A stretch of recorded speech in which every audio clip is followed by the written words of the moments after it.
Hi, welcome back. Our next guest says that few pleasures are more satisfying than coming in from the cold to a warm house filled with the aromas of freshly baked bread and slowly simmering soups. If this sounds as wonderful to you as it does to me, you'll want to hear more of what Darra Goldstein, who wrote The Vegetarian Hearth, has to say, and take down this recipe for a delicious soup we're making today. You know, I see that you have almonds. We have almonds on the stove here. It's a very unusual ingredient for a soup, but that's what it's called, isn't it? It's an almond soup. It's a Spanish almond soup, and it's wonderful for wintertime. It doesn't take long to make. You get the smell of garlic in the house, which is quite wonderful. And it's part of the Vegetarian Hearth, basically. Yes, and it's very easy to make. All you do is you brown some almonds in some olive oil, and you just have to be careful not to burn them. That's the hardest part of the recipe. They so go just very watch fast, them. They go don't pretty fast. And then stir in some breadcrumbs. It's a great way to use up leftover bread. They don't even have to be crumbs. They can be big chunks. So if you have some stale bread in the house, it's great. You can use whole wheat, or this is a French loaf. You add some garlic. I add plenty of garlic because I really love the way it smells. Yes, and you can, if you could smell this, everything's garlic, good. garlic. It's good. What is the inspiration for like a soup like this, and for a vegetarian hearth? Why the word hearth? Hearth to me expresses comfort. It's getting warm in the winter. It's really important in the winter to feel comforted, to feel coddled, to feel nurtured. It's so true that when people come to your house, they either gather near the stove or near your fireplace. Exactly. You just want to get warm. And a lot of people think of vegetarian food as rabbit food, like it's just salad, and like how can you eat it in the wintertime? You're just going to be sitting there gnawing a carrot at dinner. But these foods are all really hearty and filling and satisfying. Add a little bit of salt, a little bit of pepper, some saffron, and it's nice to use the bread instead of the powdered stuff because it's very subtle and it gives a good flavor. Saffron's very expensive, but you just need a tiny bit. Just a teeny tiny bit. That's all it takes. So once this is brown, you need to wait for this to be brown. Yeah, basically. it'll take a couple more minutes, but this is what it looks like. It has this gorgeous golden color. Saffron gives it a great color, doesn't it? Got a piece of garlic there. Man, that's good. And then add some to the food processor. I'll just add a little bit here. What you want to do is process it and make a paste.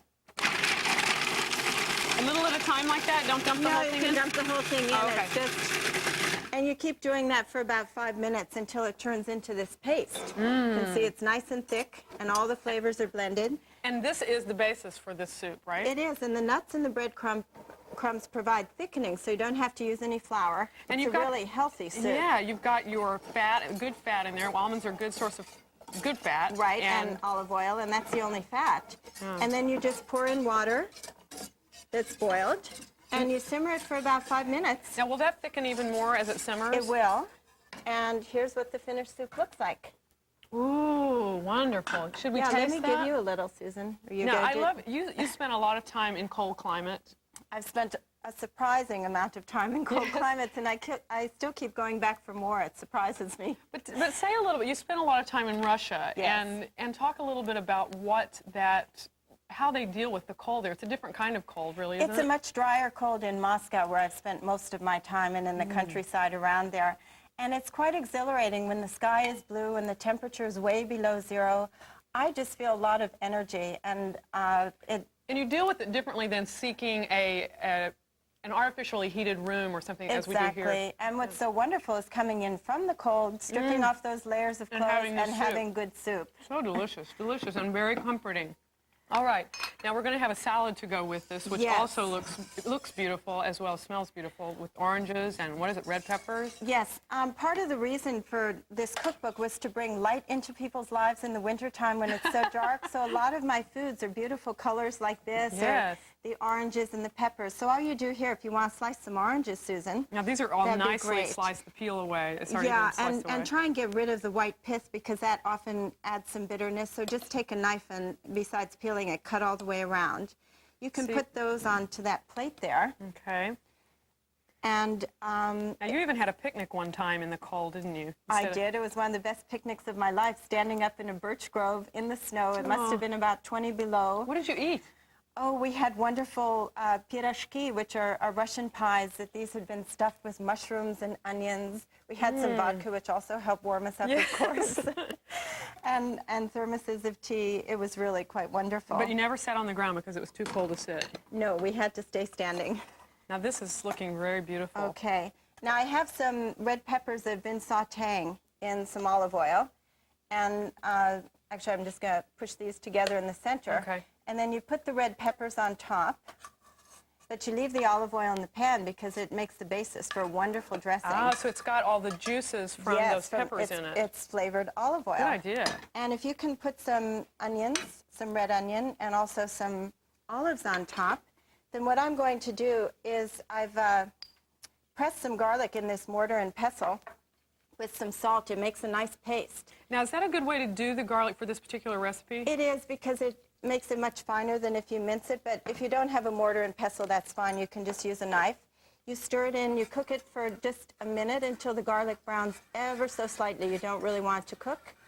And then you add some vinegar, and there you have a vinaigrette. I would never have put olives in this salad, but these flavors are fabulous together. It's nice Mediterranean flavors. It gives a good tang. And then The heated dressing over those oranges. Yeah, You're kidding. you whisk it, and it gets slightly thickened, you see? Yeah. How you have a nice emulsion there. And then you pour it over, and this is especially good if you let it sit for about an hour before eating. It kind of marinates them. Oh, and I it's love my that favorite warm winter dressing. salad. Yeah. Oh. Now, for dessert. For dessert, again, something bright and colorful. It's the theme of the show. But this is a wonderful, wonderful, rich cookie.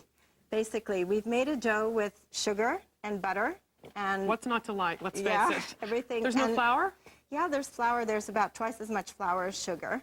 And all you do, it's really, you can feel how supple it is. It's great to get your hands into it. You just press it into a pan. And then you take some apricot jam, which I like, again, for the I love apricots. the I'm color. so glad you like apricots. I love apricots. But if you have another jam you like, But let's then you face can- it, apricot is the best. Right? It really is the And best. you just spread it on to about a ½ inch from the edges, because you don't want it to ooze out. And then, that's good enough. Take little bits of it. If you want to put some flour on your hands to make it easier, you can. You just press the dough onto the top. What's the inspiration for this dish? Well, this is Central European, really. You find things like this throughout Russia. You also find something similar in Germany. What's it called in Germany? I can't remember. Spitzbuben. Spitzbuben. Which means rascally little boys or something like that. And I guess it's because you can't resist eating these all up. And you just press the dough on top, and if a little bit of the jam pokes through, that's fine. It actually makes it very pretty when it's done. And you bake it in a 375-degree oven for ½ an hour. And there you have the finished ones. Wow, And they're 375 really for half an hour. And that's it. So these are very easy to make. Very buttery. Makes up for all the healthy food that you've had for the rest of the meal. How do you say thank you in Russian? Oh, spasiba. Spasiba. Thank you. Пожалуйста. Thank you very much for being here. The Thank you, Vegetarian Susan. Hearth. Beautiful book. Wonderful woman. Thank you.